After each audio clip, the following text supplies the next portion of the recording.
Welcome back to a talkie on the Bearfoot Miniatures channel. I'm joined by Paul. Howdy. Resident expert on US forces in Konflikt 47.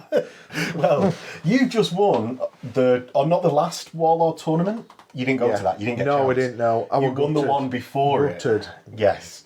So today we're going to be using that expertise and going over the Konflikt 47 US army lists.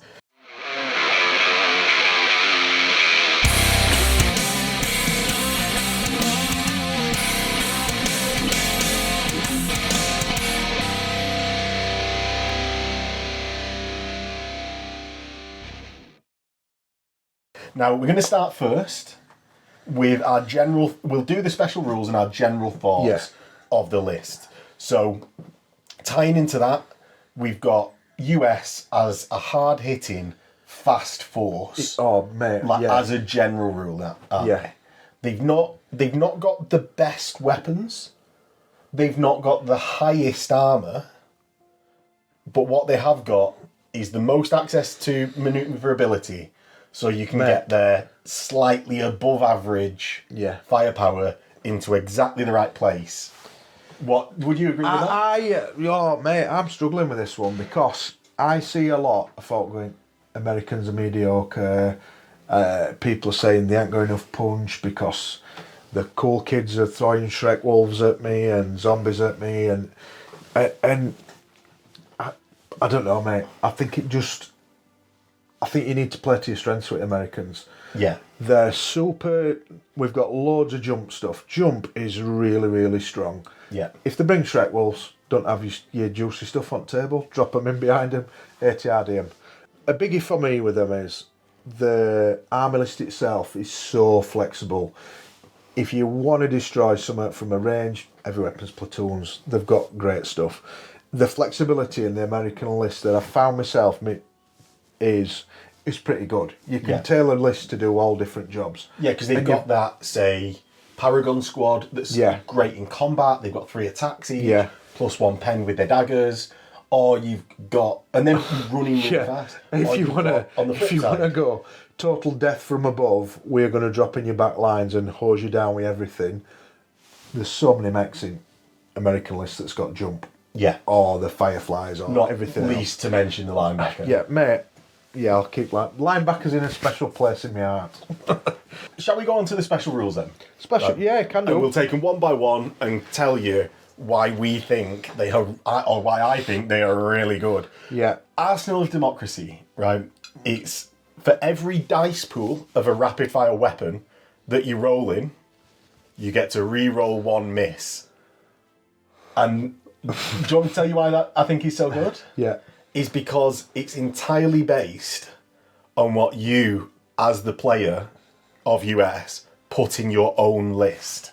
You've got complete control over how much usage of that rule you're going to get. So you can build your squads to perfectly utilise it. Your Fireflies get access to it. Even rifle squads, you get like SMG, an assault rifle, an LMG. You've now used that rule 3 times within that one squad. Yeah. So it's entirely down to that, and it comes up everywhere. And because it's a pool as well, you can do the reroll and apply it to which you need. Yeah. So you'd have rolled a 2, a 4, and a 5. Yeah. Well, I'm obviously rerolling the 2. Democracy. Exactly. So if you watch any of our games and you hear Paul go, democracy, you know it comes with a sigh on my side. Because, oh no, it's happening again. It's happening again. So rerolls always good in any game. At the Warlord event, the American player that were using it against me were getting arse on when I were using it on him. It's one of them universal... Democracy is really strong. 100%. Now, next one, Death from Above.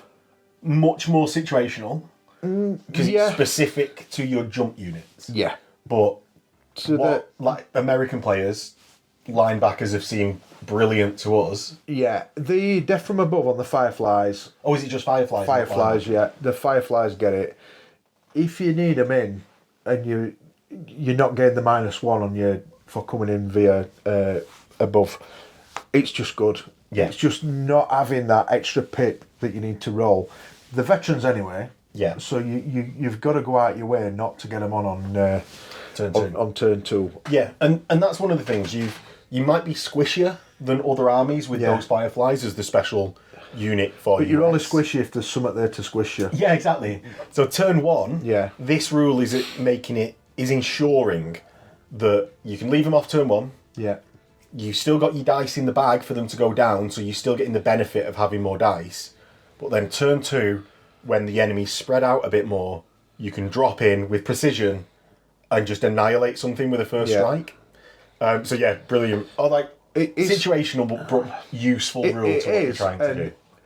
As playing it both sides as well, so I've played them with my Germans, you've got to think about a unit that I'm going to have maybe 2 units of Fireflies in my arse turn 2. Yeah. I've got to put some in ambush or or at the build stage of your army, am I going to take like a big machine gun thing or a big AT gun or a anti-aircraft gun that sits at me back on anti-flyer duty or stuff dropping in? And this rule is just encouraging you to create those problems within your opponent's army list, and I don't think it's a bad thing.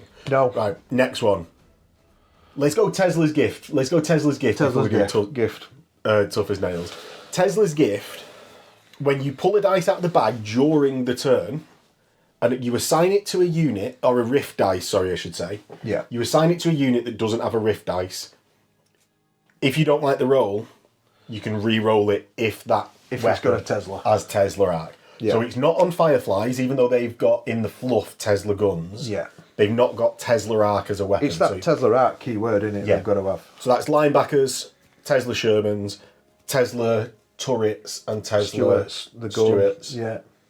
Artillery carriages.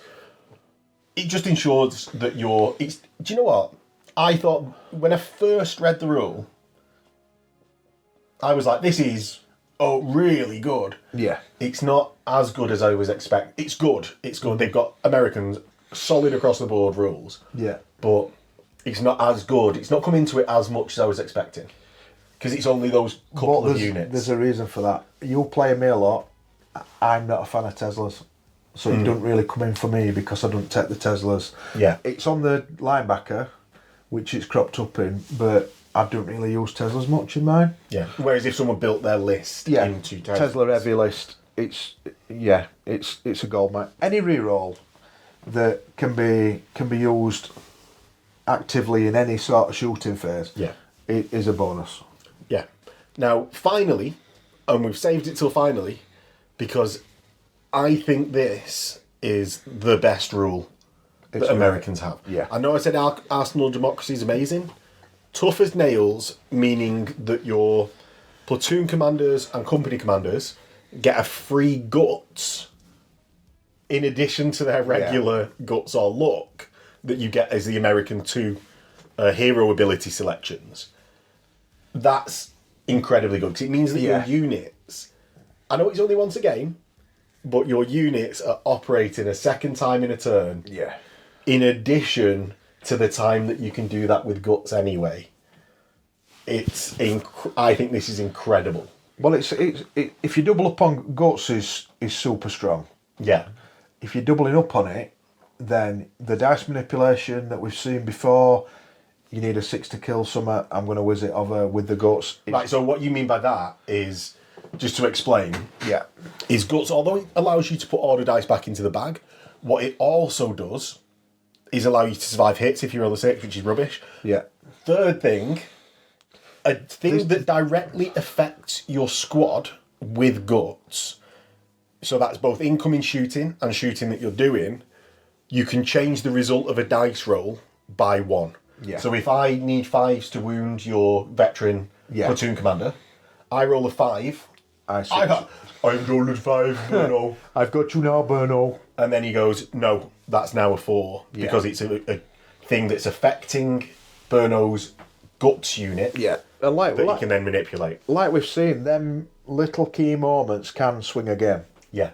And affect other outcomes come out. Yeah, so I much like it to put dice back into the bag. Yeah. Because a platoon commander, say with this, although a unit can only have its dice taken away from it by guts once in a turn. Yeah. A platoon commander can take 2 different order dice off in a turn, so you could group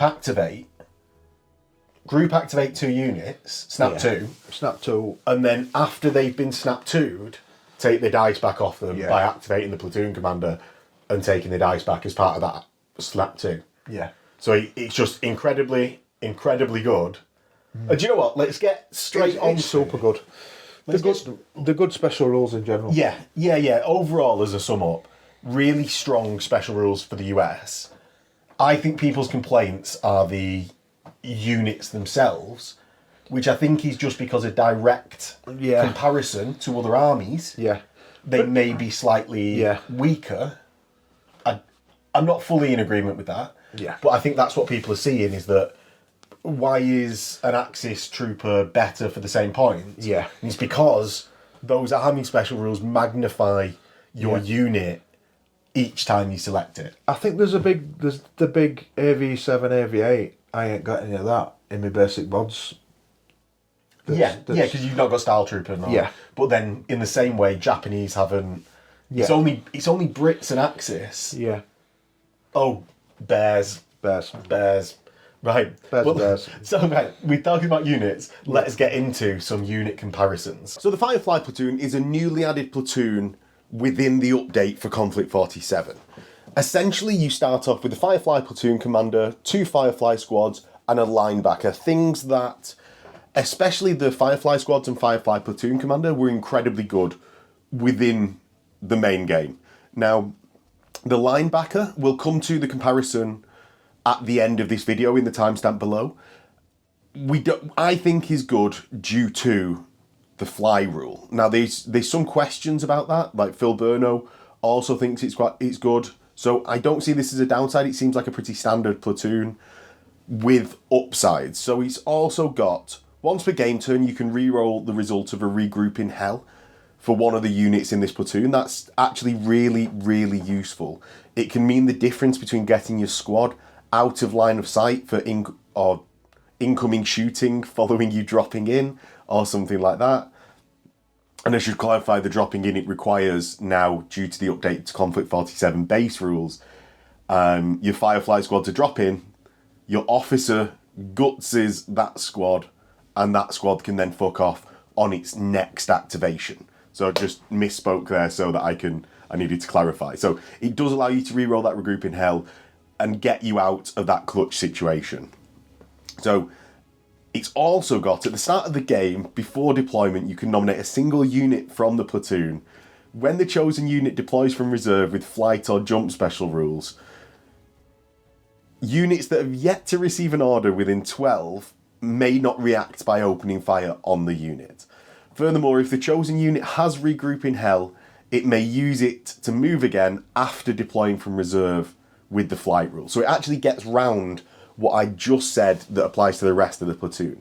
Now, a lot of the time, I have found myself as an Axis player playing against Phil Burno's, say, linebacker that drops in, spending a lot of the game with inactive units until it comes in so that I can react to it. Now, this actually gets round it, and the quality of the linebacker is massively improved when it drops in versus trying to walk up the board, because of the rear armor shots, close range shots on its regular, let's call them bolt action weapons. It's something that's really useful there. And also on Firefly squads, you can be much more aggressive with them when they drop in and do a true alpha strike. The only thing that can be done against those squads are ambush, because it prevents reaction fire. It doesn't prevent ambush, so it's just something to be wary of when you were playing with Firefly squads with this special rule. Now, further within the platoon, you get a Firefly artillery officer, Firefly Air Force forward officer, a Firefly medic, 0 to 2 Firefly squads, 0 to 2 Firefly flamethrower teams, 0 to 3 Jackal light jump walkers, 0 to 3 mud skippers, 0 to 2 linebackers, and 0 to 1 Roberta Wells, the Firefly hero. Now, I'll be going over Roberta Wells in the Roberta Wells section, but I'm going to just sort of summarise what these units are here, because the differences essentially is that they're a regular unit with regrouping hell added to fit in this platoon. And I think that it makes them more useful. It allows your Air Force observer to jump about the table, gaining line of sight for then a light artillery piece to utilise their line of sight. I do actually quite like the upgrades to them. I don't particularly like medics of either sort, because I don't like relying on sixes. Phil Burno has a completely different opinion to that, using medics all the time because he can roll sixes for fun. But the one thing that jumps out to me is Firefly flamethrower teams. Now, in your regular Firefly squads, flamers are pretty good, especially because you're going for a high-risk, high-reward strategy. Having Firefly flamethrower teams, I think, is much better than regular flamethrower teams, because you've got the speed to get there, like, really fast, you're going to be shot less, but also, because of its inclusion within this platoon, you can benefit from not being able to be reaction fired to. So you can strike that squad in, and it's not much to lose after you've fired. It both protects it when it's coming in, because it can't be reaction fired to, but then because you can't regroup in hell after deep striking in, you don't have to then sacrifice an officer to regroup in hell the squad after a guts. So it means that you can just have this throwaway squad, and if it doesn't get fired at, you actually have a re-roll to going out of ammo with the flamethrower, so it's much more likely to be being able to flame your opponent.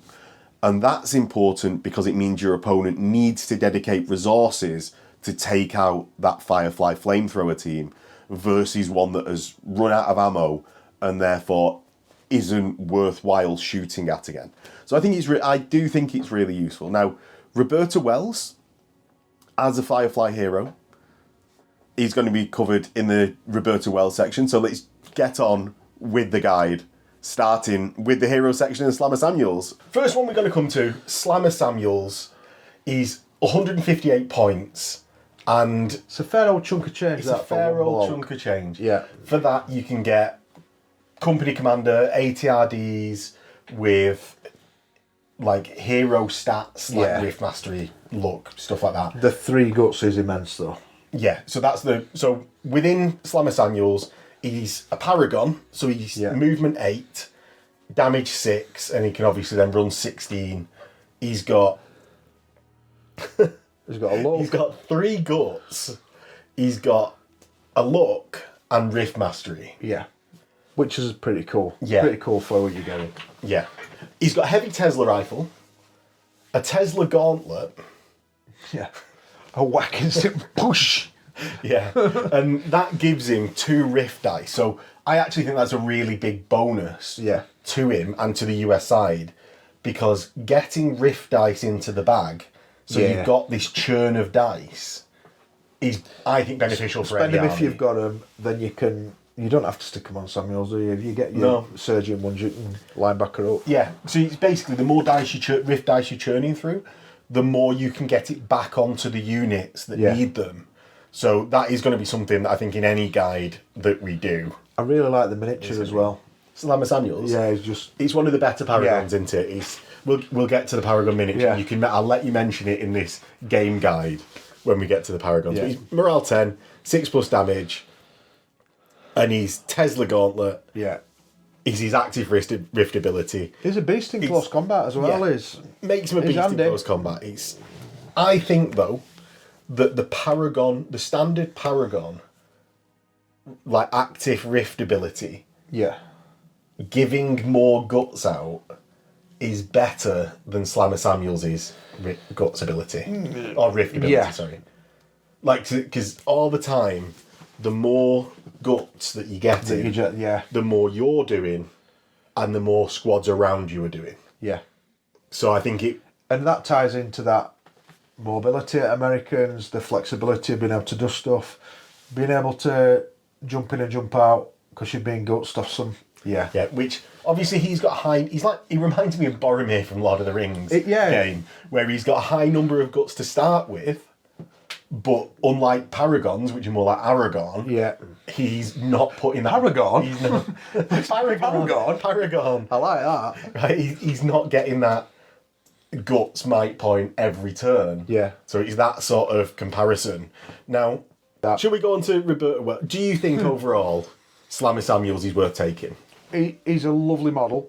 He can be... I think you've got to know how to use it. You've got to know how to use that gut manipulation and have backup. I've seen him run a couple of times on his own, and he's come a cropper. One to a Stuart, which were hilarious because it were mine. He's not as tanky as you make out. So actually having a squad... Needs a squad. With having a squad would basically give more survivability than having this one hero rocking about. Rocking about is what you're saying. Owning it, yeah. Yeah. So, right, that is Slammer Samuels. Next up, we're going to go on to Roberta Wells. She's a much more reasonable 68 points. Yeah. So he's nowhere near as tanky, a bit more fragile. Yeah. So she is running 6. So running 12, moving 6. She's not a Paragon. Damage value 5 because she's just a veteran human. Yeah. She's got 1 guts, 1 rift mastery, 1 luck, fieldcraft, so she can run through cover. Yeah. Independent, may never be assigned an order by a snap 2 action. Yeah. So that's actually a negative. I like that though, because in a fluff she's like, I'm doing my own thing. You can't tell me what to do. I like that. So that's actually a negative rule. You've got Infiltrator, which is good, Pretty cool. useful on any units you can get it on for getting up the board. Yeah. Pressure on, though this may be the wrong unit to be pressurising with. And Resourceful, she always takes an order test on her unmodified morale, which is great. Brilliant, Great. It gets her doing stuff all the time. She's got 2 Rift dice, again, helps with that dice churn. Yeah. And she's got Rift Research, so you know what Rift Research does. Yeah. It was a truncated rundown. First time I used it completely terrible. So you can manipulate an enemy rift dice from an active to a Right, so you're not removing a rift dice from them, but you're altering it. You're altering the rift dice. Yeah, you're altering the rift dice. So that can make it can take the sting out of the zombies. It can take the surgeon out of like the one that takes the bears to an AV9. Yeah. AV8, sorry. You can alter that. Right, so it's allowing you to remove that active boner. Yeah.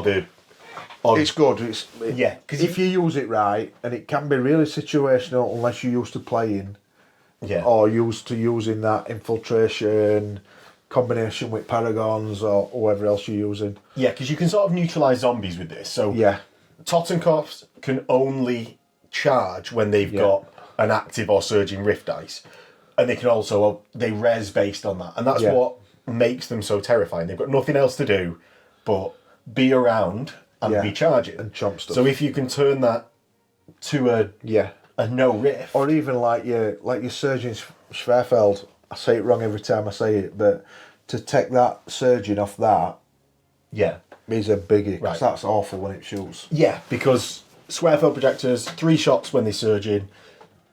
That means that you've got a potential damage of 12. Yeah.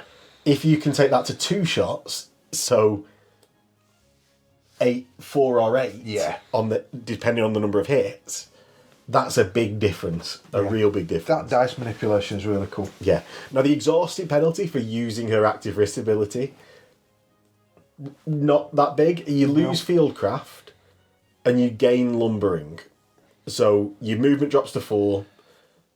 And it's an 8 for a run. Yeah, but that's why you need your support players, don't you? If she gets stuck out on her own. Yeah. Well, the thing is though, it's like the active rift is while executing an order. Yeah. So you can do it when you want. Yeah. You move. You just do it after you've moved. Yeah. So I'm gonna activate, have an active rift dice, which is a benefit. Yeah. I'm not just going to really be using these characters because all she's got is an assault rifle. I'm not going to have my character die just to shoot 2 shots. Yeah. Unless it's really, really clutch and needed. The Rift Mastery and the Luck as well are also really good. Luck keeps her alive, and she loses her fieldcraft and becomes lumbering, but I've already moved and I've already used my active You've made rift ability. that big impact with dice. And then by the time I go again, I'm going to have rolled in the end phase. Yeah. If I've not then assigned any dice to Roberta, I'm going to take a dice out of the bag and roll it. And Riftmaster it. Yeah, exactly. So because she's got Rift Mastery, she starts with with a Rift dice, or an extra one. She's a solid character, isn't she? She's cheap enough to take. Out of the two, I'd probably go that one. Yeah, 100%. I know Slammer Samuel starts with more guts. Yeah. But if you really want loads of guts, normal Platoon Commanders, Platoon Commanders even, are cheap enough to take. And then you get 2 guts on each one of them. Yeah. So you need to take 2. And now you've got more guts than Slammer Samuel. Yeah. Yeah. So Roberta Wells as a Firefly hero, essentially the main difference is that you get the jump pack, obviously, but also you gain an additional point of luck, because I think this represents her more forward in time or at a different time point to a previous iteration. That additional point of luck I really like, because having the ability to reroll dice across the game is useful, and you're so incentivized to taking guts on your officers that I tend to think that you miss out on guts. And Phil Burno tends to take a luck on one of his officers, but largely I would say guts is the one to be taken, even though that doubles you up on guts. So having an additional look across the game from Roberta Wells is useful. Having the jetpack is very useful in order to use her active rift ability of manipulating rift dice. So I think it's worthwhile taking. Let me know your thoughts in the comments below. Do you like these updates to the US guide? This is the last time I'm going to be interrupting. So let's get on with the full guide, with the guy that plays Americans all the time. I have any thoughts for these little interjections, but let's get back to it. Next up, we've got the officers section. So, company commanders, platoon commanders, that's more of a general guide thing. Yeah. So what we're going to do is talk about the difference in the types of armour and Firefly system that you can get on your officers. The first thing that I think we need to talk about is platoon commanders in no armour. Burning Phil. Versus... It's Yeah. my choice. It's versus in power armour. Yeah. And I think we have slightly different opinions on this. Yeah. First up to say is Americans have the choice between guts and luck. So let's compare those two. What is your preferred, guts versus luck? I always go 3 guts and 1 luck, because it's got me out of jail loads of times. The luck with the damage mitigation. Yeah, so what that is that the first killing hit that comes into your officer gets discarded. Just look it out. And that can help you win combats. Yeah. And things like that. You like the I always take that. Any narratively it goes into my characters, he's a spawny gate. Yeah. So the 3 guts and the luck work great. Yeah, whereas I prefer having lots and lots of guts. Yeah. Like anywhere that you can possibly... Maybe this is because I haven't played US as much as you. Yeah. But I've found in every other army that I've played, maybe you've just got it coming out of the wazoo because you're tough as nails rule. Tough as old boots. But...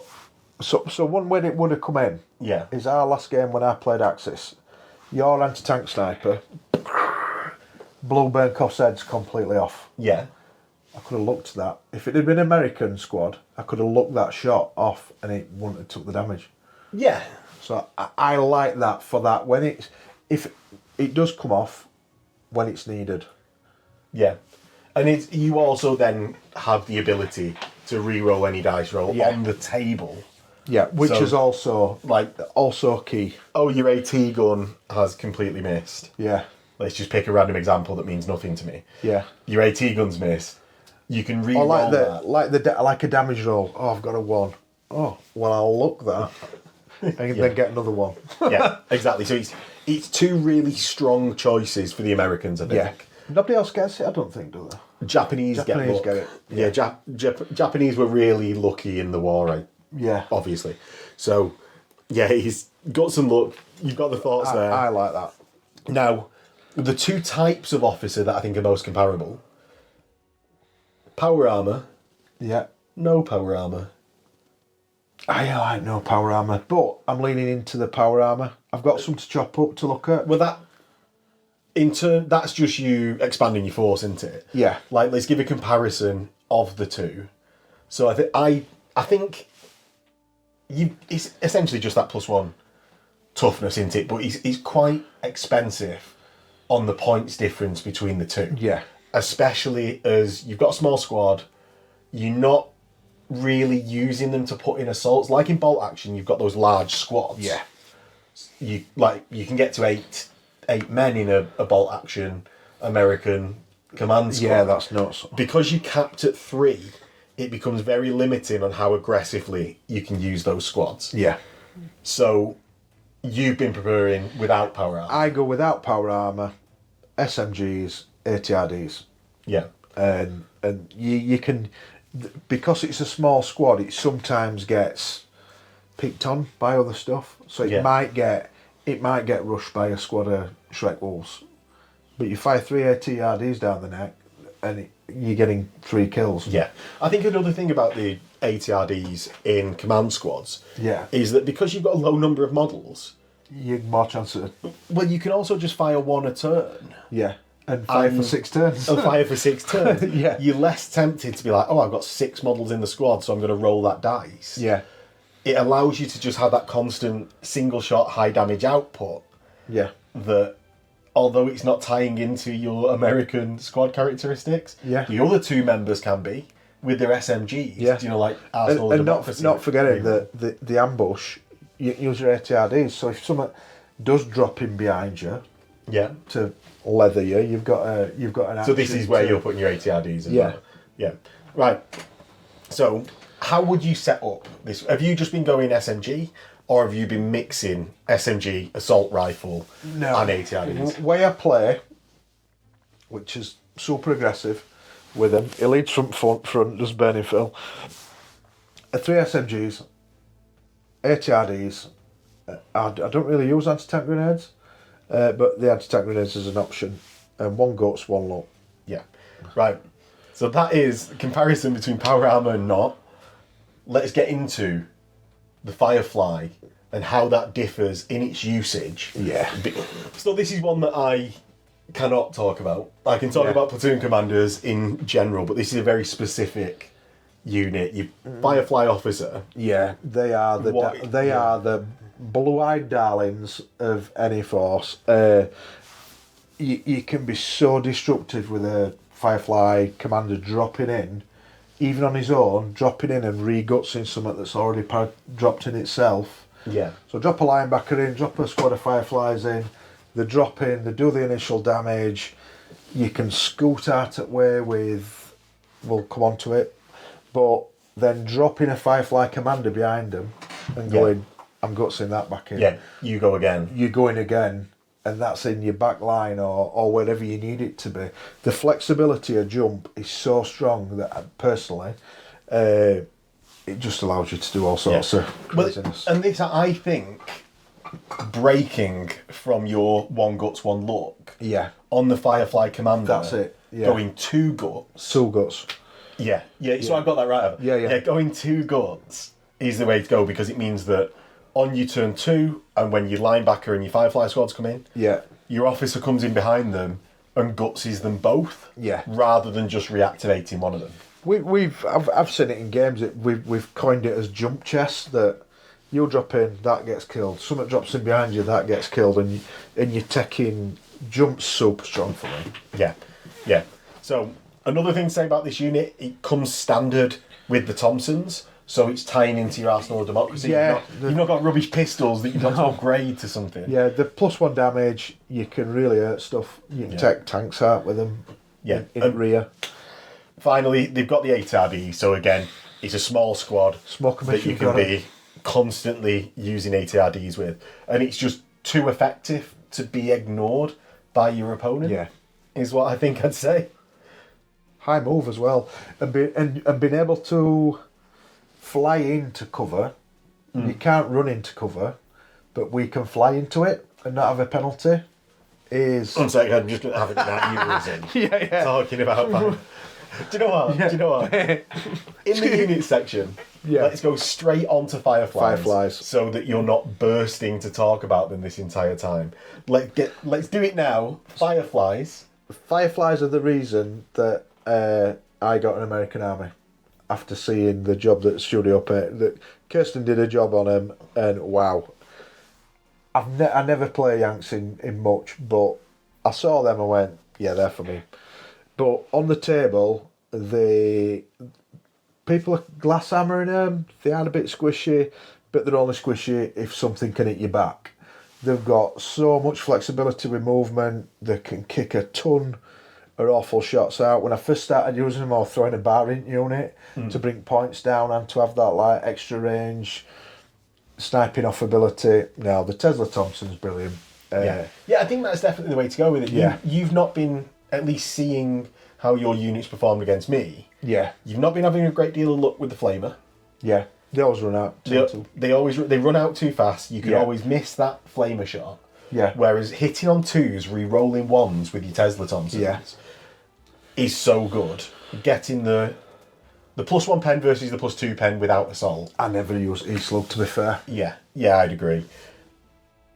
Getting them into the right place, shooting with the Thompsons is the way to go. Yeah. And I think actually this is where luck from your platoon commander, company commander, whoever's got luck, can come into it as well. Is when you use your regrouping hell. So regrouping hell is your active rift ability.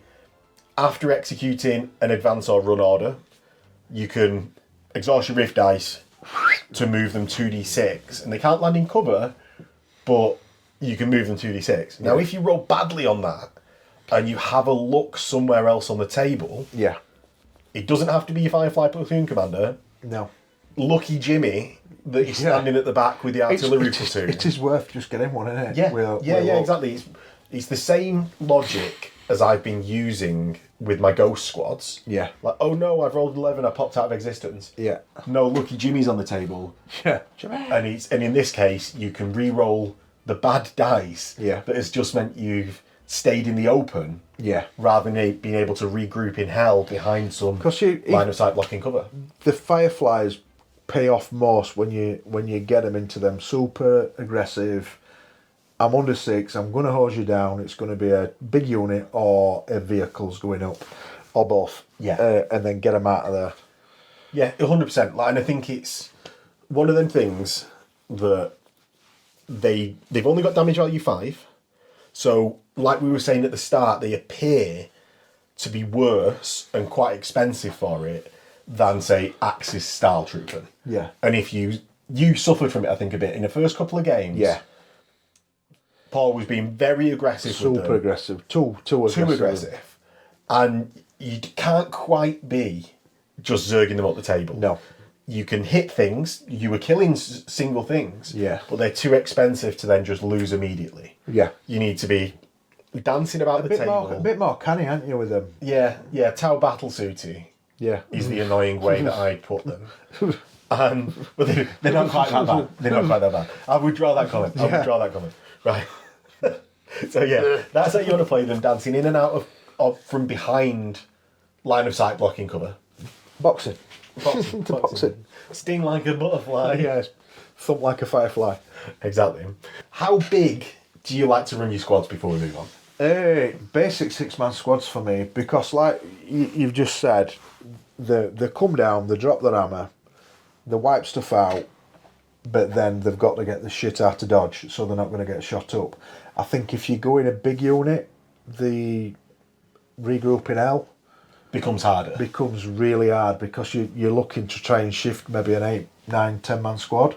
Yeah, and hiding all of them, you're not going to becomes difficult, doesn't it? So I go 6-man squads. It's good for the Paragon, for the ATRD volleys. Roughly, even if you roll poor, if you roll a 1 or a 2, you've still got Tesla Thompsons coming at you, Wazoo, to to make do up for to do it. damage. So 6-man squads for me with Fireflies. Right. Let's get onto a similar unit. The next one is the Paracadutisti. we are saying that so wrong. No, no. Because there's a D in there somewhere. Yeah. Right. Let's get onto the Italian Firefly Squad. Now, these are the same, advancing 12, Yeah. 18 run. They've only got basic SMGs though. They've got flight, only human and stubborn, like other parachutists. Yeah. They are cheaper. They've got regroup in hell. So they're seeming to do Yeah. all of those things, Fireflies. Have you just not been attracted to using them? I think what I think I've got hooked up on is how good Fireflies are. As in with the Tesla Thompsons? With the Tesla Thompsons. But these are so good for the manoeuvrability of scoring objectives. Yeah. You can, if you use them to do that, that's their role, is like, I'm going to stay out of the way, then turn 4, whiz onto objective, turn 5, whiz onto objective. You can't go wrong with. Yeah. So he's more of a Tactical use. tactical and the, usage. and the cheaper for what you want them for, battlefield role. Yeah, rather than attempting to use them as an aggressive force. Yeah. You can't even put ATRDs on the Paracadutisti. So for me, these are your definite tactical last game. Try and keep out of the way. And they can maybe finish off a basic squad. Yeah, dodge foot as line, needed. Yeah. save. So again, keeping them small, keeping them mobile, Yeah. benefiting from the regrouping hell, and it can add to your Rift Dice churn just through the game. Now, the next unit we're going to go on to isn't a Rift unit. What it is, though, is a Konflikt 47 unit. It's a heavy infantry squad. Yeah. So Big clanky, stompy guys. yeah, so he's a power armoured squad. Damage value 5 to start as regular, or 6 as veteran. They've got LMGs. They can't take tough fighters like, say, Galahad squads can, which I think is quite a big negative in the form of heavy infantry. But they're not super expensive for what they are, No. and you can bury a super bazooka in the squad. That's why I'd take them. Yeah. So you definitely be burying. I would be, because you're getting another AT, another bazooka. You know, I like running my bazookas. Yeah. You're getting a bazooka in where you won't normally have another slot, so why not max out on them? 2 squads with bazookas in and another bazooka in the same kit. Yeah. Yeah. So that's where you're burying them. Yeah. It's a much more protected version of that AT. Yeah. It's arguably better than the light AT gun that, say, Style Trooping have. Yeah. Which, although Style Trooping obviously higher damage, they're much more points. I think the only thing with super bazooka is the shape charge bit in it. That's Yeah, but that's it. So you've got to be selective in your targets. Yeah. But I think enough, say, we But tend if you to want- play it- versus Axis and Japanese. If you want tank kills, you don't fire out shit. You don't want your walkers, do you? These are like, I've got a unit of Shrek Wolves, I'm going to blat them with 3 bazookas, there's 3 dead if I hit. Yeah, exactly. So he's being selective in the targets, Yeah. not firing them at power armor if you can possibly help it, or walkers, and just relying on that high pen value to just destroy things. Now, how big, because they start at 3 soldiers, would you take these squads to? I'd probably only take them in 4-man squads. Yeah. Because you can snook them into buildings, get them into cover. They are more mobile with being smaller. Yeah. You do suffer for some weapons that you put a big unit together and a Swarfell drops on their head. It's good night Vienna in it.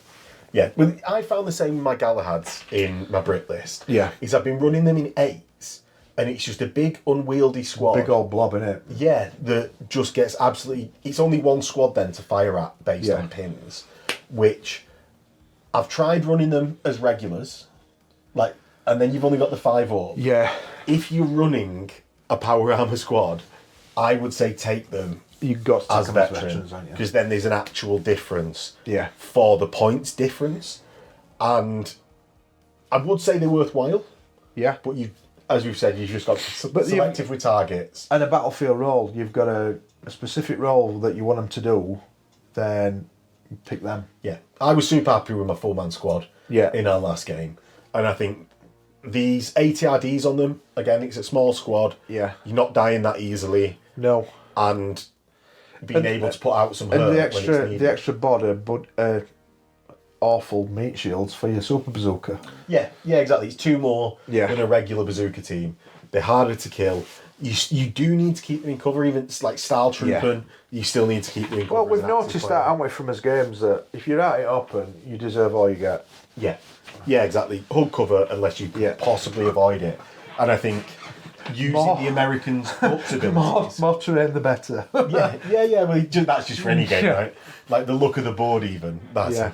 So, is there anything left with the heavy infantry that you think to say? Or should we move on to Paragons? I think we skip on to Paragons. Paragons.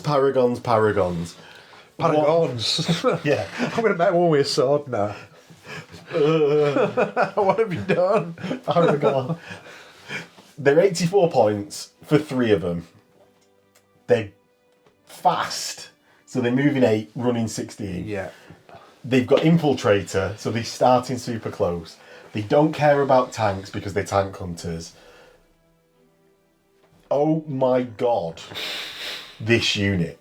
So they start off with SMGs, but you're definitely going to give them combat knives. Let me see if I can say everything that you will say about this squad, and then you can correct me. Yeah. But you're going to give them combat knives. What you're also going to do is give them heavy Tesla rifles, at least one in the squad, so that means that they become a Rift 2 unit. And what that is important for isn't the heavy Tesla rifle, it's so that you've always got the ability to use their active Rift enhancement. What that is Gung Ho, which is once per game turn. Thank God it's once per game turn. You can exhaust their Rift dice to generate a Guts point for the unit. So they can either then Guts themselves back into the bag after using that ability. I'm sensing some venom here. Yeah. Or, you've not done this yet, and I thank you for it. Yet. You can take a 84 point squad to just sit there as a battery to provide guts points to whatever the hell you want. Yeah, it's dog shit, that, isn't it? I know. Right, so the final thing to say. You've been running with flamers, would you keep running with flamers? Yeah, I would. Just for extra bang? Just for that extra... If it's a big first turn decapitation strike you're going to do him, then the +2 with a flamer. Yeah. Yeah. Combining it with a look, if you get a look off one of your clapping bods at bat, yeah, Jimmy! Yeah. Oh, I've rolled a 1. I'll re-roll it. For me, flamers don't pay off because I always fail the flame tank, but they are one of the strongest. Yeah, it helps one you of the delete strongest that unit units doesn't it? in game. That you go in after with your infiltrate, with your fast running ability. I run them with 2 Tesla rifles just for that caddy of them 2 dice. Yeah, well, they still get the tough fighters off that.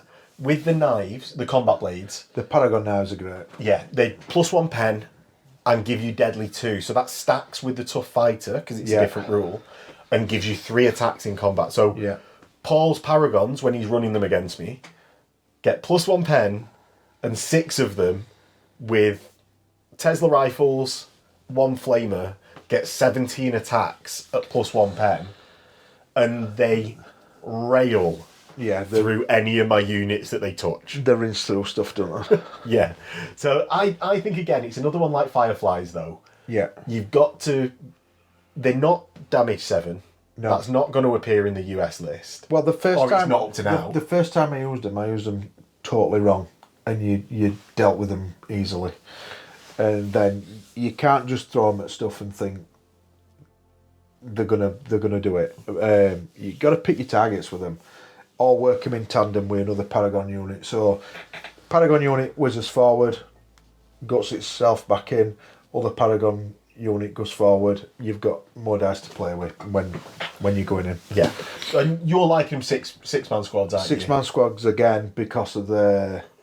I think any bigger than that, you'd have too much of a murder ball. Yeah, they'll kill out the 8, but you'll try and redeploy it at a line of sight or away from something. So the good thing you can try and do is get out of line of sight, so you're not going to get countercharged by them. Yeah. Because stuff will kill them. Yeah, and I think it's one that Americans can't get away with low dice armies. No. Whereas Axis might be able to. Yeah. Americans can't. So even though Paragons, I would say, are one of the better units in the list, keeping them small with multiple units so that you get more dice in the bag is the way to go with them. Right. That's Paragons. Do you know what? We've trained through that. That's been really fast going through that Paragon unit. Yeah. But it's near impossible to say how good that Paragon unit is when it's used right. They're immense when you use them right. Yeah. Yeah. Right. Do you know what? We've done the Paragons, we've done the Fireflies. We've kept best to last, mate. Standard troops. Standard infantry. Standard troops. Right. Controversially. So, you love your standard troops. Absolutely love them.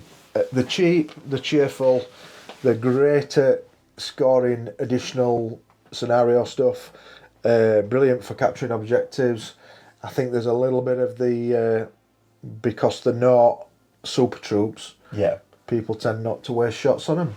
So yeah, I think there's a real benefit to that is when it's low down someone's priority list, the squad survives for longer and therefore ends up getting work done across the game. Now, someone could just turn around and hose through that rifle squad, but if they've done that, then they've not fired at my things. They're not firing at your Paragons. Yeah, exactly. So I agree that there's stuff that people really sleep on in these basic bolt action things. And I think we discovered it basically because we were using lots of basic bolt action units in these lists just because we like that flavour. Yeah.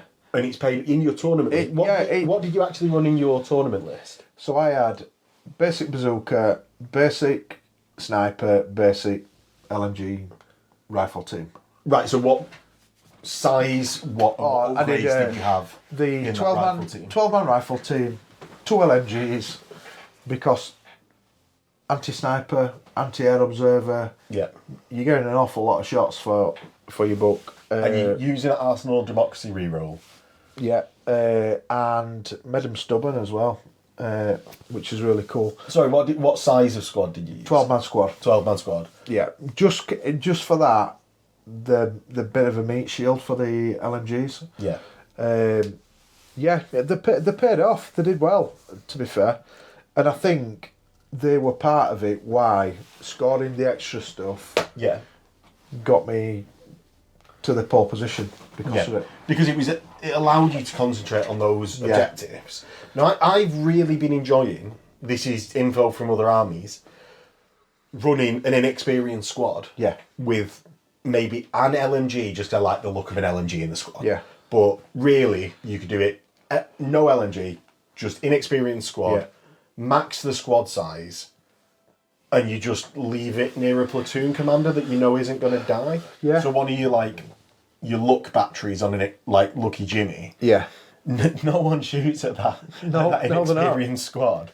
It's super cheap. It's an extra dice in the bag. And that's it. The dice caddying stuff. I've got an idea in my head. 6-man squads, ATRDs, mech engineers. They've got flamethrowers. Stick them in a Jeep or stick them in a Buffalo. Yeah. You've got all of a sudden you've got something really nasty. You can whiz up. You can flame stuff. Yeah. Yeah. So that's a different way, isn't it? Then. So you're thinking of them more as a kill squad. Yeah. That is within that D6 of the ATRD. So that's the 6 men. And you've got the hard hitting flamer. Yeah. To then just be able to actually put an aggressive push on. Yeah. Or you've got the other way of running them, like sort of the cheap, ignorable squad. Yeah. That otherwise... I still think they've got a place. I know it's up for debate. There's people out there that... Not on this channel. Yeah, not on this channel. We're in agreement. Yeah. Right. So that is the basic rifle squad. The next up that I want to talk about is something that we missed out in the commander section, because I think it fits slightly differently more into teams. And that is, in its role, the Air Observer and Arty Observer. Yeah. Now, these are the same across all armies, so we don't have to massively go through them. Mm-hmm. But the one that I want to focus on is the Air Observer. For the Americans. For the Americans. Right, and that's because, as a general thought, I don't think either of us, because of a lot of fearless, and because of guts, meaning that you're stripping multiple pins off a unit in a single turn, we've not massively found artillery observers to be brilliant. Yeah. Right? And air observers, I think, are better. Because if someone shoots down my plane... You get 2 cracks at whip, don't you, with them? Yeah, for Americans specifically, it's not included in the Army special rules like it is in bolt action. Yeah. You get to re-roll the D6 when you roll on the airstrike chart. Yeah. Now, that is a benefit on artillery observers as well, but we just don't like them. So I think specifically for air observers, it is really useful. It is. It's again, I took one in his last game. It could have paid off. I have real mixed luck with them. They either do something or do not. Yeah. And that re-roll of the dice means that they've got much more of a chance of doing it. Yeah. You can keep them quite cheap because they're an infiltrate. All you have to do is go down. Yeah. Or even when you stand up and use your binos. Yeah. Like, oh, he's coming in over there. Yeah. You're still survivable, so you're preserving that dice. So you're having good action economy in your US force that I think needs it. The arty one for me, my only benefit would be taking an artillery observer over the air observer is if I target a spot, I know your guys are not going to walk into it. Yeah. So it might be a safe channel for movement, or it'll block you off for a turn. Because you're not going to walk into it. So that's thinking of ways to utilise it, isn't it? It might be a flank. I don't want you coming down a flank with certain troops or directed on objective. I don't want you to grab that early objective. But the air observer, picking a unit and going, you're getting leathered, lad, is pretty cool. I think it's much better. So let's go on to the other weapons teams. Bazookas. Love a bazooka. I love a bazooka. You love the idea of bazookas. I love a bazooka. How have you found them though? You love a bazooka? I love a bazooka. For me, there's the key things that stand out in American force. One's a Sherman, one's a Thompson, one's a bazooka. In that combination. So, as a game unit, I still like them. They've got a good range, 24-inch range for a potential killer Shrek Wolf, killer flat. Is pretty good. Yeah, and he's adding dice to the bag. Having a penalty for long range for shooting is brill. They're a small footprint. Hide them in a building. Yeah. What's not to like? Yeah, well, I love them. Snipers. Ooh, yeah, snipers. Yeah. Not as good as the Axis or the British ones. Yeah, if you had a bazooka... it'd be great. The AT snipers for your guys is brilliant. But I still take one because you can pick out the RT observer. You can pick out the guy that's got the guts or the look carrier. That, I think, is the key, isn't it? Yeah. And just having a sniper on table makes your opponent think, if I haven't got enhanced troops... I've got to really think of where I'm putting these.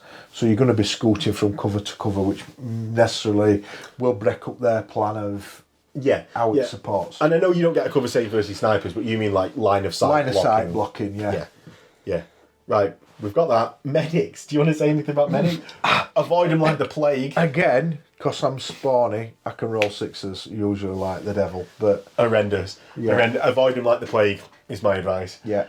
I think they're cheap enough for it. I would never take the ambulance though, because I think the ambulance is too big to hide. It's going to get targeted. So medics are all right. Make a cool figure. I don't like rolling sixes, so I'm out. Yeah, I'm out. The next team weapons is going to be MGs. So we've got MMGs, HMGs. So if we go in, we're going to take the look carrier back. Yeah. It may as well be an heavy weapons team look carry. He's going to be out at way. Yeah. You can position him out a line of sight, but still snap to with this heavy weapons platoon. See, I'm not convinced of MMGs anymore. I like HMGs. Yeah. Because they don't have the shots. They've got 4 blokes. they're +1 pen. Yeah. It comes into it all the time. I'm going off MMGs. Yeah. Especially as an American player, or like from the perspective of an American player. Yeah. From the perspective of a Brit player, where you could come up against Soviets, where you can come up against Germans, because Germans are popular, man. Yeah. And needing that high pen, I think the HMG... HMGs cut it. But if you're going on a dice caddy Yeah. that you can hide out of line of sight and you're just using it for that as a cheap option to get a dice in your pool. See, I think this comes in... I know where we're going in another section of this video. I couldn't think this comes into your bias that you hate artillery guns. Yeah. Where we have completely different opinion on this. Yeah. Mortars. I like a mortar. Because of certain things for a mortar that'll bring you. Yeah. Ranging in on a static gun like a Schwerfeld or a emplacement, Yeah. it makes the opponent think that I'm going to have to move it. Or if I can't move it and I zoom in, it's hitting me on a 2 every time. Having a medium mortar or a heavy mortar is going to stop your guys running into a building. Ruins are alright, but you're gonna, if you've got an HE that can leather a building, you're going to stay well away from it. You see, I've been going off mortars, except for light mortars. Yeah. I think light mortars are cheap enough to get an order dice in the bag. Yeah. And if someone hasn't got... Like, I like that Schwerfeld projector as a model. Yeah. So it gives a use, and I like artillery teams. Yeah. It gives a use to mortars. If someone hasn't taken those things, I think a light mortar, it's cheap enough, who cares? Yeah. Whereas when you get in more into the heavy range, I could have had an AT gun for that. Yeah. Do you know, for that price? Yeah, you could. So and this is just luckily me and Paul don't agree. So it's down to you to come up with what you think for your force and who you're playing is appropriate. And These are the two balancing thoughts, I think. Battlefield role. If you take the heavy mortar, it's got a spotter. That's another infiltration team you're drawing line of sight from to maybe keep your heavy mortar out of sight and stuff. See, whereas I think it synergises well with the air observer. Yeah. You drop that air observer, and then he's your spotter now. Yeah, that's it. You don't need the heavy mortar spotter. Yeah. You're spotting for a light mortar with But your I air just think observer. do you know, for the 10 points, Yeah. it's just worth having. Another pair of eyes. Yeah, it's horses for courses, isn't it? Yeah. Horses for courses. The final team, flamethrower teams. I think flamethrowers appear enough in other units in the list. Yeah. I would never take one as a separate team, ever. Yeah. Because it's just... They're pretty expensive for what it is, isn't it? For two blokes. Two-man team, it's expensive. He's got a big target on his head because somebody wants to get crozzled. When they're within a unit, you can meat shield them and protect them. Or, if they run out, you can use them as the injury to take off the table. So it's literally like a +1, -1 swing. Yeah. Them being in the unit, it has two benefits. Yeah. Compared to being on their own in a team. I'd never take one on its own. No. Agreed, therefore, moving on. Right. Anti-tank guns and artillery teams. I'll let you order this one, man. Anti-tank guns. Well, let's have I think what's important is us having the debate about it. Yeah. Is I really like anti-tank guns because whereas you're using those heavy weapons platoons Yeah. to gain your officer for the additional guts and luck, Yeah. I like using artillery platoons for my officer Yeah. because then you like a light anti-tank gun. It's 50 points for a light anti-tank gun plus the officer. It's an easy, even with the guts included. Yeah. It's 100 points for a platoon, or 85 points in experience.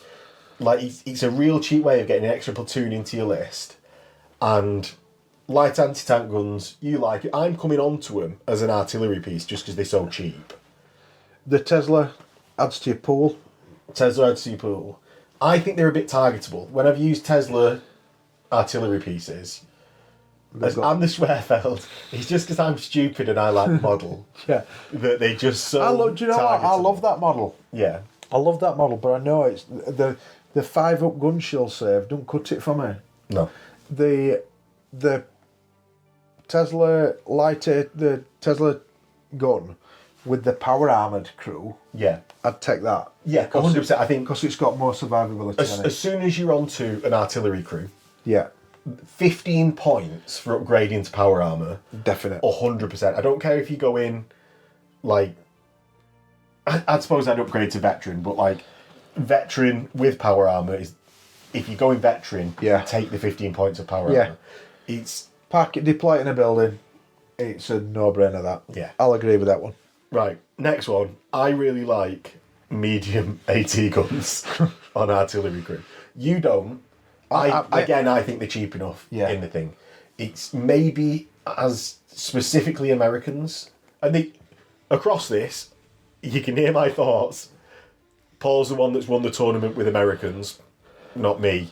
But my counterbalancing is that I think they're cheap enough. Like, for the price of a Sherman, you can get 3 medium AT guns with an officer. And I think having that board coverage with an officer, it's providing loads of dice, is at least worth thinking about. Yeah. But he hates them, so... I think, do you know with the drop stuff? Yeah. And the stuff that springs out or that's in Infiltrate, I think you can get round them quick. Yeah. So if you think if you weren't using Paragons and Fireflies, I know that would be a minority of players. And again, it goes to play style. I like a fast, hard-hitting play style. Jump on objective, jump this, jump that. If you're into your gun lines and into your shooty stuff, then if you're into your infantry companies in heavy armour, I can see benefit of that. Yeah. Right. I will give it a go. And artillery crews, that's actually why I've been going off, the actual light heavy, light medium heavy artillery teams. That's why I've been going off mortars a bit. Yeah. Because you can sit them in direct fire and just go, you take a HE hit, you take a HE hit. Yeah. That is just more reliable than needing that 6. Yeah. And again, we play heavily on ruins and whatnot, but if there were built up areas with buildings in them, you wouldn't dare go near them because of the benefit of HE against buildings. You're just not going to go in them, are you? Yeah, exactly. Well, I think this is why we've ended up not playing... You can push other stuff onto them guns. Well, I think I just don't like the building rules that much. Yeah. But having to run into them... Yeah. I think... That's another video. Another video. Right. But that is the final team things. Let's get into Shermans, Stuarts, the tanks, and walkers.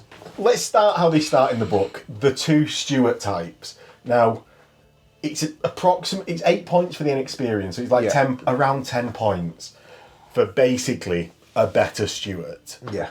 And that's because one has vulnerable, so +1 pen against sides and rear. And one of them has special rule gyro stabilizers. If taken as veteran, you don't suffer -1 to hit for moving and shooting. Yeah. So how, it's just the obvious choice. So when I take my Stuart, I always go regular with it.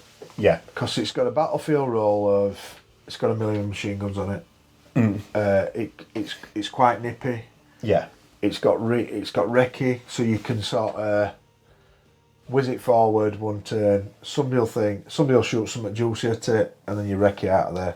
Yeah, so you're taking the recce upgrade. Yeah. Now, you never take the Tesla turrets. No. Give us your thoughts on that. Every time I've took Tesla turrets on any of my tanks, I've rolled shit. I've always rolled terrible. Right. So I like the reliability of the HE. Yeah. The Sherman comes with HE, improved HE, and I like the AT gun on the Stuart. Roll the Stuart, point blank, throw it down in the face. You're hitting on a good roll, and you're killing out yet. Yeah. With 1 million machine guns behind it as well. Yeah. So you found them good. You've said before that you quite like veteran stuff. Why is it you like regular instead of veteran? Because especially when veteran gets the upgrade of gyro stabilizers, which is like the computational systems that I've found with Brits. I just for the list that I run the Stuart, the Sherman, and a linebacker. I can get it in points wise. Yeah. So it's By just not how by just your specific list is set up. Yeah. If someone was running a different list, would you start at veteran and just drop that first? I've been converted to veteran vehicles because of the not being pinned out by stuff that can't hurt you. Yeah. Your veteran teams just ignore it. So I've started going more veteran vehicles. Right. Shermans. Again, Tesla cannon. You've been downgrading it. Get it off. Get it off my tank. Right, okay. So, why all the Tesla cannon hate? Like, he's on both of these units. You've said no Tesla cannon. Why? Again, just the reliability of the AT gun. Yeah. That it's built in. You're not taking a chance on something. You're going to hit it. Although the Tesla ignoring cover is great, I still don't think it's good enough on a vehicle that has got, you're going to use it as a tank. It's going to roll forward. It's got anti-tank duties, or it's going to kill elite units. And I find that the HE2 improved with the being American is great. Improved HE is spot on. And again, reliability. So Shermans as well have gyro stabilizers. If you start at the 310 Sherman T, Yeah. you're downgrading that. So you get 40 points back. It's 270 if you take a Sherman with gyro stabilizers. So I have I love an HMG up back of a Sherman. Yeah. Even though you get open topped if you get stung by it because your commander's getting it big and Yeah. I've used that as a way to draw troops away from objectives. Because instead of going onto an objective to go and capture the objective, thought I can kill that Sherman now that's nowhere near objective. Used it as a big fish hook sometimes to use it as like the redirect. distraction card effect. Yes, absolutely. Yeah. And do you upgrade it to gain the reinforced armour special rule? Depends what I'm playing. If it's a one-off game and I'm going against something that I know is going to have lots of Tailoring? anti-tank kick. Tailoring? Yeah.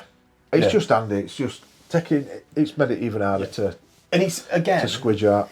and we're seeing across lots of unit entries within this list, Americans being very flexible with what they want to be doing, with what you want for your list at home. And I think that's where the strength comes from of the American list. They've got stuff to do every job and do it right, or tailor it to do it Yeah, I right. think they're like above average Yeah. at everything. So then you just have to play in the way that, like in the style that makes your army win against your Yeah. opponent's army. You can't just rock up and go, I'm going to have the best gun line. Yeah. Because you won't end up with it. No. But if And- you've and got an above average gun line, Yeah. what your gun line will be is slightly better at something else than your opponent's army. We spoke with the list that I took to Warlord. Yeah. We spoke about it afterwards with Chris, and the flexibility of that list. It got bases covered with certain stuff. And that's Chris from Dice Hate, which is doing loads of Konflikt 47 content at the moment. So big shout out to Chris. Help. That it does every little job it can do right. Yeah. Depending on how you use it. Yeah. Yeah, and we'll include in the comments below, we have done a specific video on Paul's tournament experience, and mine, and below will be the list, so that you can check out what he was using. The final two units in the vehicle section is an emplacement and a scout car. I'm going to very quickly do the emplacement. Yeah. He hates Teslas on vehicles, so the emplacement's out. Yeah. Right, so what about the N8 scout car? What do you think about that? I use a Stuart. Stuart does a better job. The Scout car's a little bit cheaper. Yeah. It is a really cool model. Yeah. Well, I think one of the bad things about it is when you downgrade that Tesla Yeah. to a light AT gun, you gain the open topped rule. Yeah. So you wanting to downgrade those guns all the time Yeah. means that you're actually gaining a double negative to it. Yeah, that's it. And so Stuart is doing that job better. Yeah. So those are all the vehicles. The transports. Let's do the transports. Let's just quickly do the having a ability of putting a HMG on something for a cheaper option than a maybe if I get a HMG gun emplacement, will a half track with HMG last longer and give me more manoeuvrability? Yeah. 100% at the time. So because there's only a certain number of weapons options that can actually hurt it. Yeah. And they're wanted to target other big scary things. Yeah. Also, bunny hopping troops in and out of it is good. A bit of a HQ taxi. Having the engineer squad, 6-man squads in an half track, whiz them up table. Yeah. You've got a decent threat range now, aren't you? Where you stuff. You see, they always seem to be the things that I'm dropping from a list. Is those transports, especially in Konflikt. But you obviously like having that. Yeah. That harder to kill. There is the truck trick that folk are using. That they've got styles in trucks, power armour in trucks, bears in trucks. That you whiz them up table, truck gets destroyed. Yeah. They deploy with it. See, I don't think the US does that quite as good. No. As the stuff with the damage 7. Yeah. Stuff because all of your units can die to that exploding truck. Yeah. But yeah, it's if you try it out and it works, let us know in the comments. Yeah. We've just not found that versus damage other than damage value 7, it's as useful as those other armies. Yeah. Now the final section that we're gonna do, and we've saved it to last specifically. Yeah, get out the robots. It's into the walkers. The first walkers to talk about is the Pond Skater, and there's two versions of these. One with a light AT gun that has improved HE. Yeah. And one which is just MMGs all round. Yeah. Now, other than the fact that these are brilliant models, how are you thinking about them? I've seen them used devastating. Do you know, because they're quite small, aren't they? The model's quite small for what they do. Dare I say Chris swears by them. Yeah, just having that manoeuvrability with them. Yeah. Yeah, and this is the first damage value 7 that you sort of get into in the US list. Yeah. It's 110 points for the light AT gun one regular. The two-legged, so the 2 turns can really come into it. So you're getting you've got your LOS sorted. Yeah. Now, which one do you prefer, the light AT gun or the MMG one? Light AT on this. I like my DACA for stuff, but the light AT has such a wider battlefield role with the tougher stuff. And especially with the improved HE, right? Yeah. It's just coming into it a lot. Yeah. Now, next up, we've got the Coyote and the Jackal. Yeah. Let me use my psychic powers. The Jackal is a jump troop with a flamer. Yes. He's going to be that one, isn't he? Yeah, it is, yeah. Although it can run out, can't it? It can run out, but again, it drops in. It murderises something with flamer and then punches the snot out of it in close combat. Because it's got an arm. Yeah. Yeah. Yeah. Like it's got arms. They're good. They're just, really good. That was the list at Warlord that I thought I was going to get turned over by. Yeah. Was it 1 or 2 Jackals? He got 2. Yeah, and the benefit of that, and we're going to say it again in the linebacker entry, is that you drop it in, it's pinpoint accuracy. Yeah. So even if you're regular needing an 8 to come in, you 140 points for that flamethrower there, and it's hard to kill. It's requiring specific AT to do it, and that means you're forcing your opponent to be in ambush turn 1 in case they drop it in first thing turn 2, and turn 2 because at any point they could just drop this in. But and again, they're for the objective games. They're a threat, even if you balls up your deployment and you're not getting them in. Yeah, you're not always going to fail it. You've got to be really unlucky, and then it might come in and maybe you've got luck as well. Maybe you've got luck to drop in and be able to contest a secure win from it can get you out of jail. I think the jump mechanic is so strong. Yeah, so incredibly good. Yeah. Now, let's get on to the next one. Right, so the next two sort of come as a pair, don't they? Yeah, they do, yeah. You've got the Mud Skipper and the Linebacker.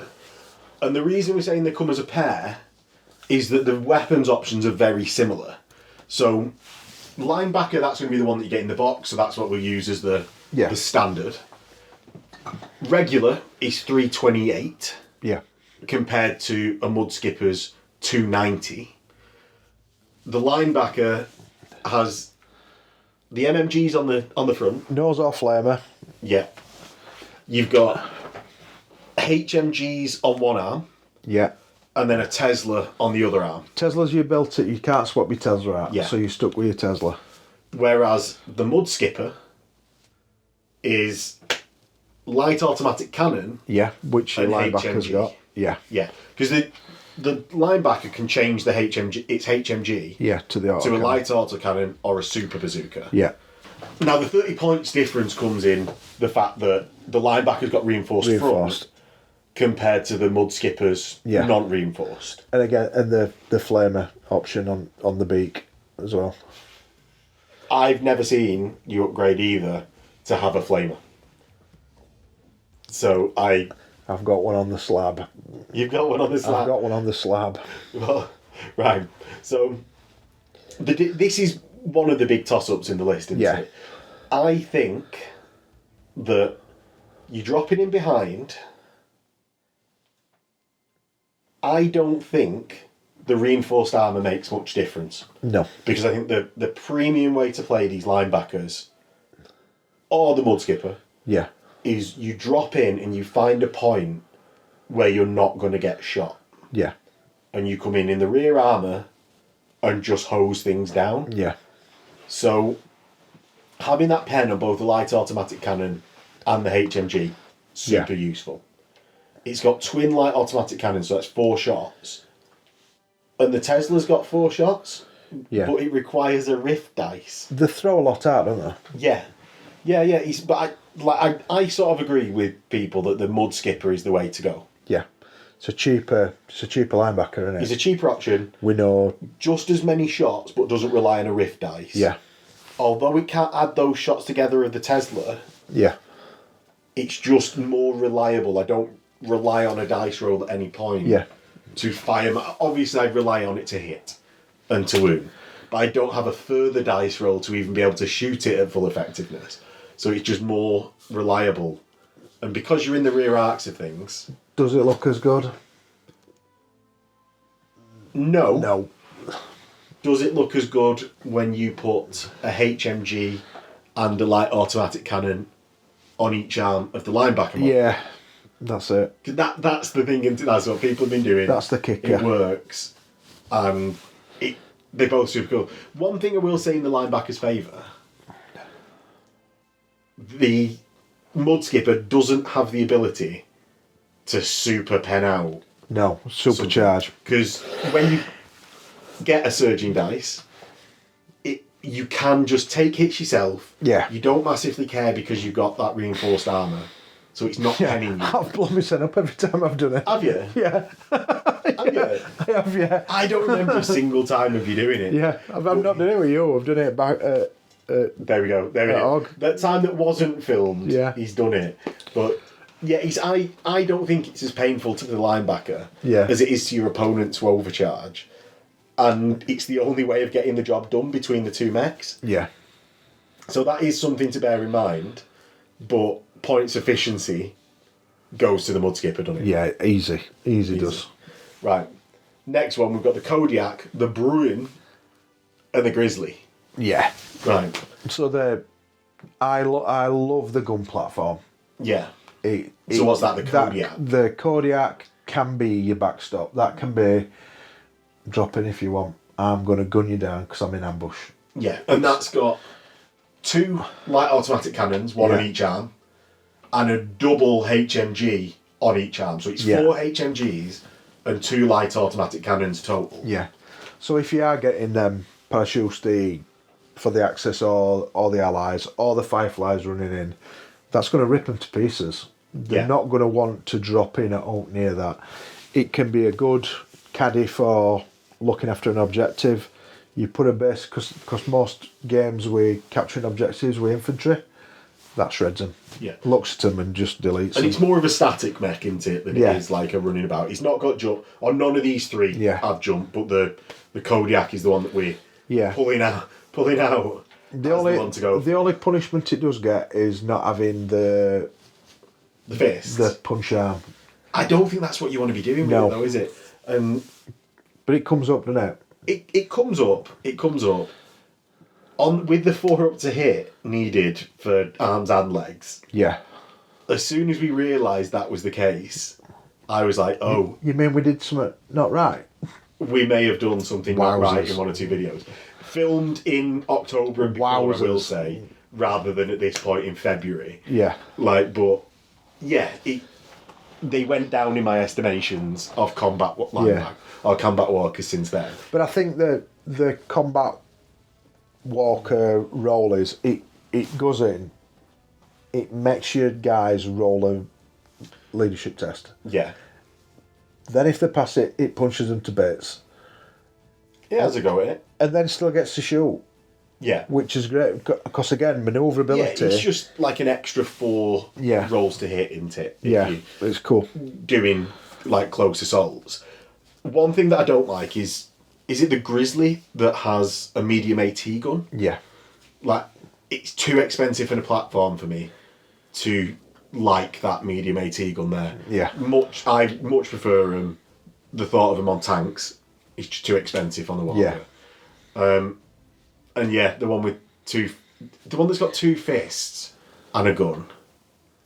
It's just wasted arm weapons. Yeah. It is. You want one or other, don't you? Is it going to be a beating machine? I think the Merlin does it good. Well, that does both, doesn't it? 'Cause it's got a dual role as. It's also like 400 summit points. It's super heavy AT. It's massive. It's got a big silhouette. You can get a good line of sight for sniping over things. For sniping over stuff. The American mechs, apart from the linebacker, they're a bit squat, so you can get round stuff with them. Yeah. Right. Well, that draws us to a conclusion with the list. Final thoughts, Paul? I love playing them, mate. If I'm honest, I really enjoy playing them. I've even got into writing my own fluff about making stuff up about them. They look great. I've seen some awesome conversions on stuff. Massive shout out to that Firefly frame. There's so much stuff on that. To the frame. That frame. I'm sure it'll be right back to us. That frame is lovely. It's got so much kit on it. It does. A lot of my tank commanders have all been chopped up with Firefly kit that you get on it. It's a pretty army. It looks cool. Yeah. With that, we hope you enjoyed it, and we'll catch you in the next one. See you in a bit. Cool.